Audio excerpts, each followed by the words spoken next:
How we doing? Good spirits? Every now and then I do like mental health checks. Everybody mentally okay? Good. Good.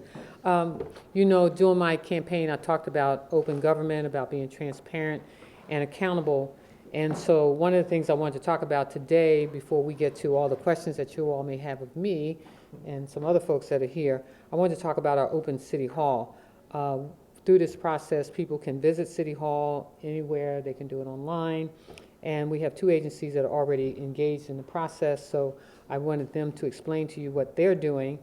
There are 12 different types of topics, from open-ended questions to surveys, inviting residents to actually mark up a draft policy with their proposed changes.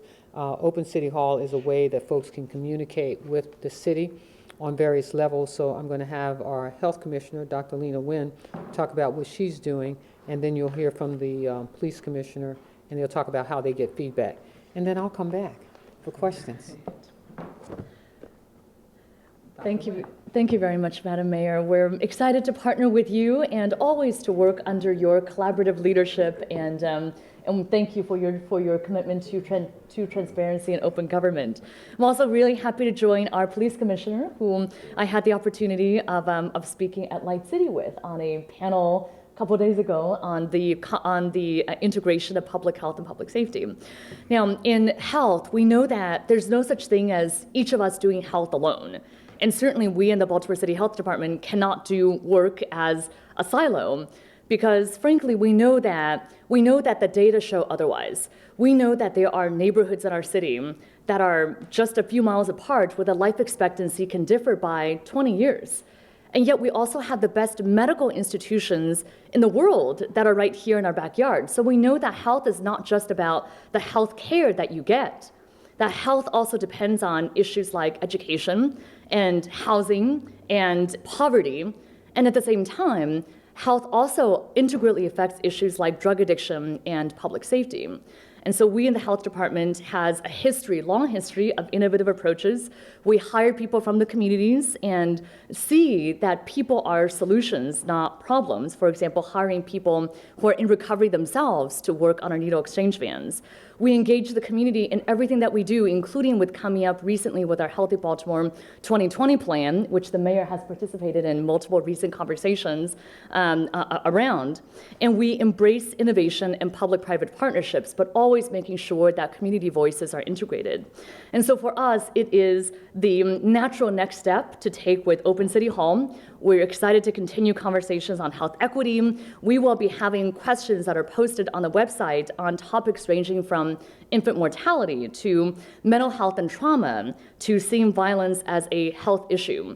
We invite all of our residents to participate in this online platform as well as in ongoing conversations around health equity. So we look forward to working with all of our partners in the city, especially all of our residents, to continue the collaborations to improve health and well-being for all Baltimore. So thanks again to Madam Mayor for spearheading this effort. Okay, and now we'll hear from our police commissioner.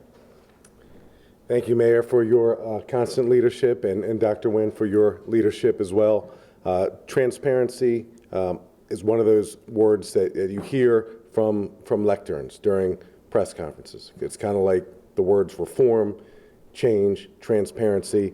They don't mean much unless we do something about it. So this is a real tangible way that good government is seeking input from our residents about what they would like to see from our government. So one of the first things that we're seeking from our residents is what they would like to see with our ongoing reform efforts. So that's one of the first things that we're going to be seeking from the community, and I look very much forward to the surveys that are going to guide us in the right direction, because we may think we know what folks want from time to time, but unless we are actually engaged with people, we really don't know. So this is another way that Baltimore, under Mayor Pugh's administration, is really leading the way for good government, and I'm very excited to be a part of it.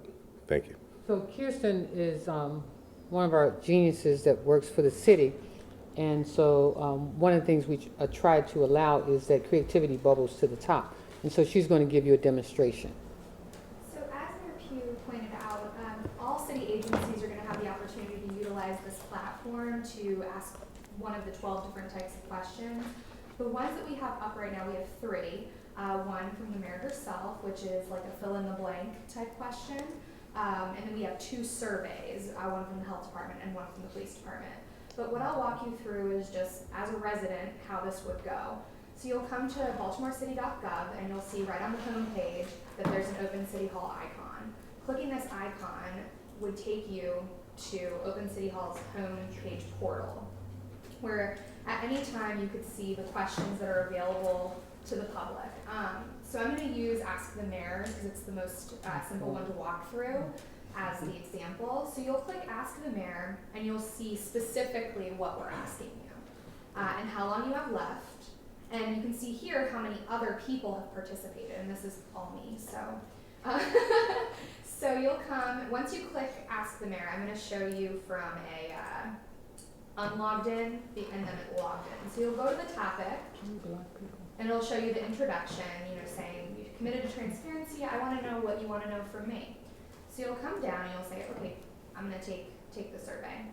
And this is a really important component. So residents are going to be asked, yes, show my name with my response.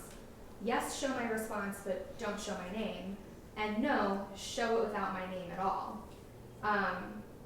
And what these things mean, if you click either of the yes, you're going to be prompted to register for the portal.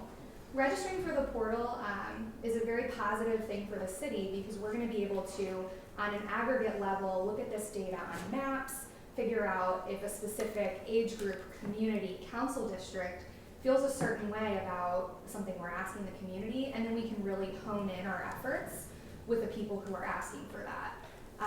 So by clicking yes, you would register. That'll take us through kind of a rabbit hole, so I'm going to do it on mine, which is already registered. So I'm going to go to the topic just like we had before,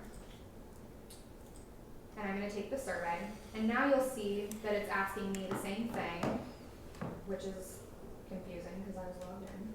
So let's say yes, show it with my name. Apologies. Apparently it wants me to log in again. Nobody stole my password. Oh, wow, Kristen.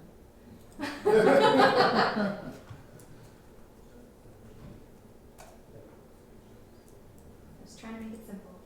Okay, so now that I'm logged in, you'll see it from once you've registered what the experience is like. And if you don't register, it just takes you straight to the topic to answer the questions.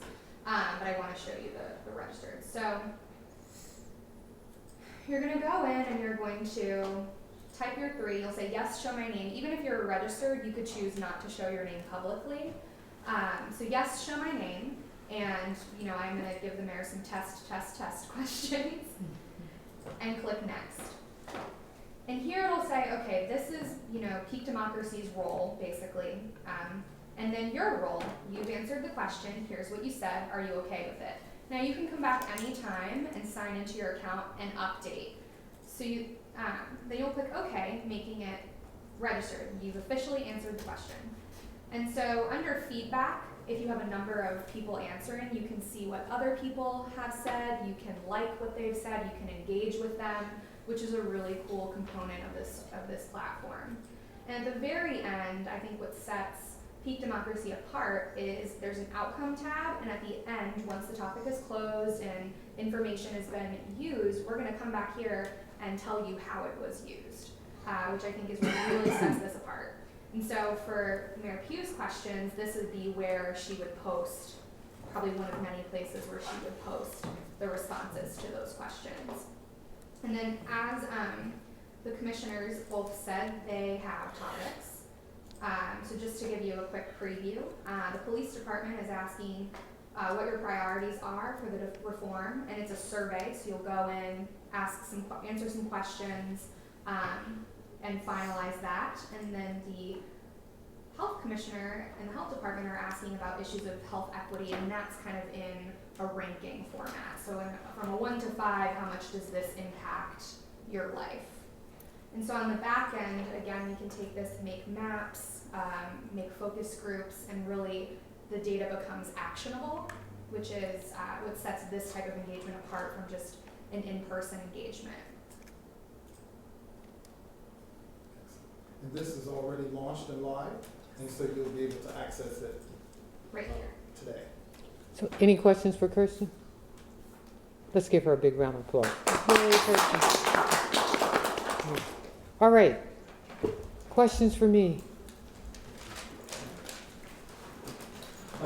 Well, I guess for you and Commissioner Davis. Sure.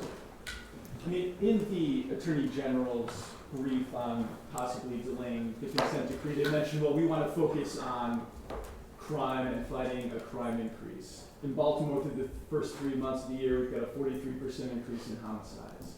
Is it possible that the Attorney General is right, that you can't maybe focus both on comprehensive police reform and also a possible spike in crime?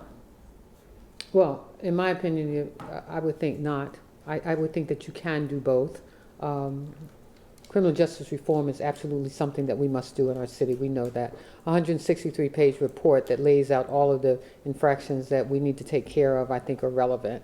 And I believe that when they hear from the citizens, is that tomorrow? Yes, ma'am. Tomorrow, that they'll get a flavor of why this is important. I thought that when we went to court, and the judge asked me if I completely understood what this meant, I gave the answer that we do. And do we think we have the resources? And I believe that part of what happens with this consent decree is that it opens up the opportunities to get more resources. We, as you well know, have put some monies in the budget for this consent decree, even though we don't know what the total cost may be. One of the things that really concerns me is the need for more technology in our police department, and that cost is very concerning. Mayor, do you think, Can I just add one thing? The crime fight and reform are not mutually exclusive endeavors. It's not choose one door or the other. And we are big enough and great enough as a profession, as a government, as a country to realize that we have to engage both in the crime fight and in police reform. It's been done elsewhere and it'll be done in Baltimore. I'd like to ask both of you this question. Mayor, to start with you. Considering the tone of the Trump administration as it pertains to these matters of policing and constitutional policing, and the weighting going to policing, do you think it matters what the public says in a public hearing with the Department of Justice in the room? Well, to this judge, I believe that it does matter. And he said that he would be impartial, that he would listen to the community as well as to the city and the police department. And I think that their response is going to be very important to this. I believe that the flavor of the Trump administration should not have an impact on how we move forward, because we're going to move forward regardless. I just think that it creates some restraints as it relates to how do we galvanize those funds to make some of the changes that need to take place. But we also know that some of those changes have taken place. When you think about body cameras on police officers, straps inside of our vans now, cameras inside of our vans now, but it's the training that's important. It's the technology for the police department so that we can, be able to focus on areas where crime is taking place, so that we will know where police officers are and how we deploy them in such a way that is more effective and efficient. So, Mayor, you and the police commissioner have said, hey, we're going to reform the department, right? That's our goal, that's our mission. So some might say, well, why do we even need the consent decree then if you are so committed? Is it because future administrations and future police chiefs might not have the same goal, or how do you answer that question? Well, let me just say, too, when I was on Capitol Hill just last week, I talked with my federal delegation about resources that are needed. And what we don't want is to be restricted in terms of our ability to galvanize the funds that are needed. And some of that is going to come from the federal level. You know that we've gotten some monies from the state. $2 million have been put into the state budget for this. And then we ourselves have included $10 million in our budget. But some of this technology is very expensive. And our federal delegation is ready to move forward to seek funds for us. And that's going to, we need that federal help. So you think the consent decree makes it more likely that we'll get federal dollars? Absolutely, absolutely. What's some of the most expensive technology upgrades that are going to have to be tackled here? Do you want to talk about it? So several. We don't have computers in our police cars yet. I got the first computer in my police car in 1998. We don't have a records management system that allows our detectives to connect the dots in a timely way when crimes are committed. Our investigators have a investigative case management system that's run by Lotus Notes. If you all are old enough to remember Lotus Notes. Nobody in here. Okay. Not even Not Jen. you, Jen. Not you, Jen. You're not. So those are some of the technology things that aren't going to necessarily make the front page of the newspaper or the top of the 6 o'clock news, but those are the details behind it all, and it's hard work, and details tend to have price tags attached to them, and the mayor's right. You know, she can use, you know, her authority to galvanize and support to get us to a better place. David, can we ask you a question? Sure. Real quick. I mean, have you had any communication with lawyers at DOJ or Judge Bedard's chamber? Okay, so yes, I have talked to my counterparts at the Department of Justice. We spoke last week and we spoke yesterday regarding the hearing tomorrow. And like I said, last week we were prepared to go. This week they obviously filed a motion and they've said the same things that they say in the motion. One of the things I want to make clear is that, you know, they didn't just say this was about, you know, your question when you said this was just about policing and supporting law enforcement. That's not what they said. They said that that's part of it, and part of it is also making sure that it's done to protect civil rights. So when we had our conversation yesterday, they continued that same tone. I suspect and hope that they will continue to have that same attitude. But as the mayor has said, it's our position that we're going to go forward. It is certainly helpful when you have the federal support. Part of the issue here, I think someone asked the question, part of the issue here is also having trust by the outside as to what we're doing. We can do it, and we have been doing. But to have an independent verification of that helps bridge that trust factor.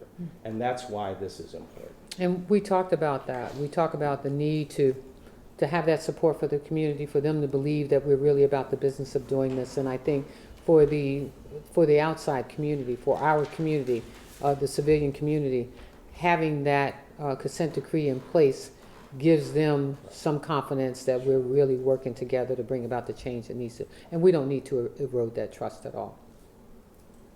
So as of right now, what are you expecting to happen at the hearing tomorrow? I don't have a crystal ball, but right now, the hearing is still set to go. I am prepared to go. My colleagues at the Department of Justice indicated that they're prepared to move forward. There isn't a ruling that says that it's not going to go forward. As I said in our opposition, I think that the interest of the United States in reviewing the consent decree in connection with the policies are not mutually exclusive to the public being given an opportunity to speak. Those things can happen at the same time. This hearing is really to hear from the public, not so much from either the United States government or the city or the police department. So I don't believe a need to postpone that is necessary for a review. They can start that now, and the judge can give them time to do that before ruling on the fairness hearing.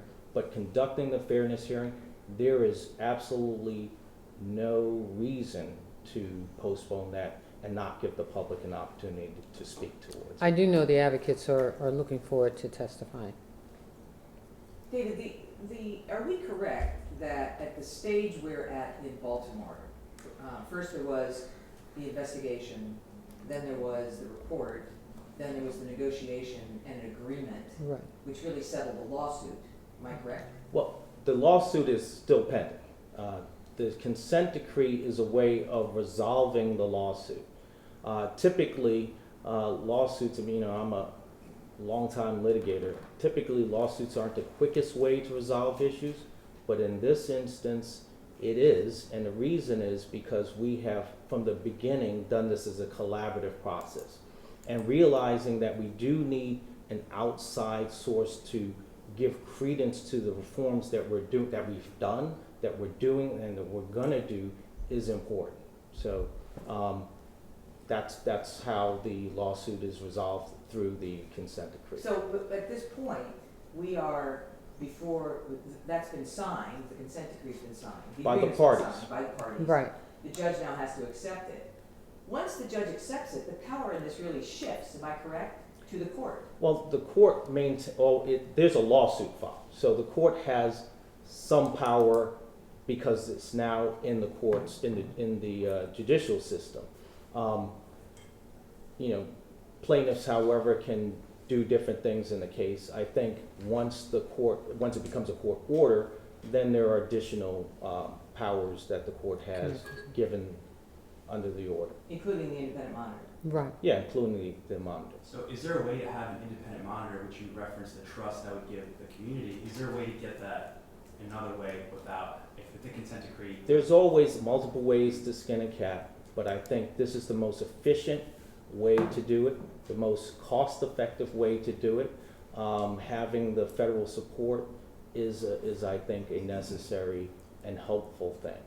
But to your point, I do think that we need someone who oversees to make sure that what we're putting in place is, the right policies, whether it is right equipment, right policies, open government as it relates to how the community interacts with the police, how we reform the police department. Recruiting, as we know, is also a part of that, creating more diversity inside of our police department, and diversity training, and how we handle folks who have mental health issues, drug issues.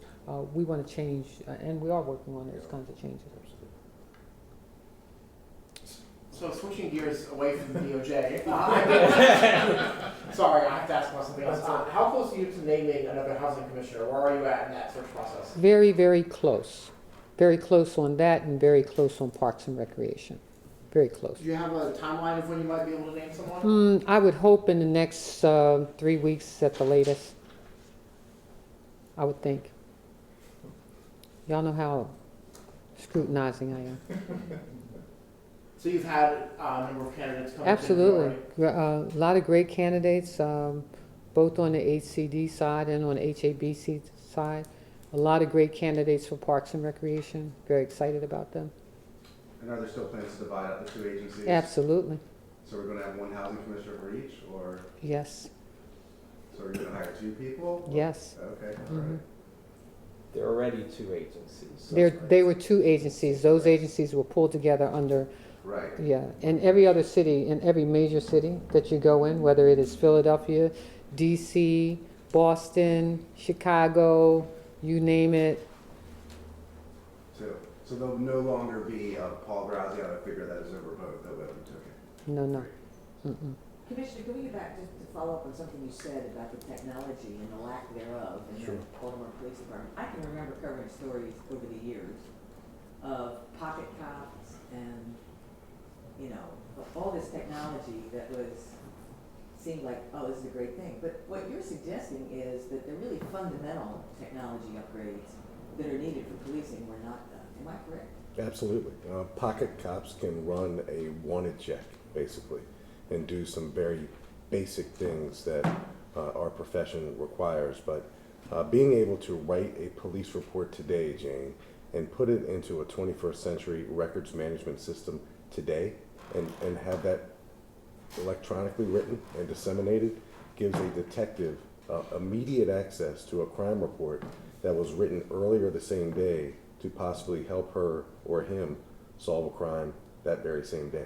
So right now, the handwritten reports that are transported via horse and buggy to our records management system are entered manually into our records management system, and the time it takes to get those reports into our records management system and available to our detectives is about 6 weeks. So that's inconsistent with where we are as a society. Right. Well, it also makes it, I would assume, pretty difficult to keep track of trends and... Sure. If you're driving a green minivan, and I hope you don't, I'm not following you. If you're driving a green minivan this morning, Jane, and you get in an offender bender, and the police come out and write a accident report, and later on today you're involved in an armed robbery, that green minivan can be queried. Green minivan, oh, it was involved in a fender bender on Pratt Street 3 hours before there was a commercial robbery 2 blocks away from the fender bender. It's that type of investigative tool that's available to all of our surrounding jurisdictions that, for whatever reason, or for many reasons, Baltimore has chosen over the years not to invest in that technology. But and just and I'm going to leave it with this, technology platform throughout the city is so antiquated. When I think of the Department of Human Resources telling me that it takes 8 weeks to hire somebody, and I said, okay, so what's the problem here?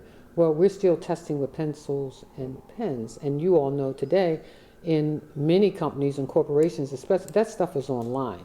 And so we got to change the way we're doing business, and that's why we're doing this open government piece.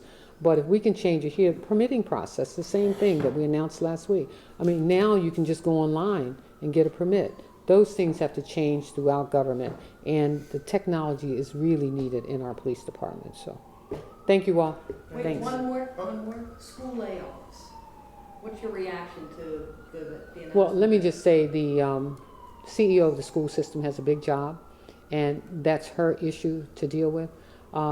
We want the school system to recognize that it does have some issues, as you well know. Everybody is grappling for the same shrinking population. As I said before, the good news is that the growth is in the elementary school level. However, we've opened up 30 charter schools, and everybody's seeking that same population.